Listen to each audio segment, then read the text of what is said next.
तो स्वागत है दोस्तों एम के कार गैरेज में।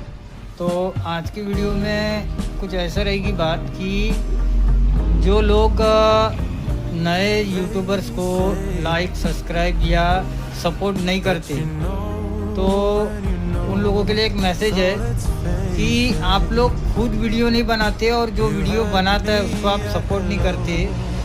तो अगर जो बंदा वीडियो बना रहा है वो बंदा आपसे मांग क्या रहा है, ना पैसा मांग रहा है ना आपका कुछ मांग रहा है, वो सिर्फ एक लाइक मांग रहा है, एक सब्सक्राइब मांग रहा है, जिसमें आपका कोई पैसा जाने नहीं वाला। आप मैकेनिक लोगों को अगर सपोर्ट नहीं कर सकते तो आपको हक भी नहीं है कि उनके ऊपर आप उंगली उठाए कि आप वीडियो क्यों बना रहे हो। हम अगर वीडियो बना रहे तो कुछ गाड़ी की जानकारी के बारे में बना रहे, ना कि कोई मजाकबाजी करने की। अगर वीडियो अच्छी लगे तो लाइक सब्सक्राइब कीजिए और सपोर्ट कीजिए, बस मजाक मत उड़ाइए।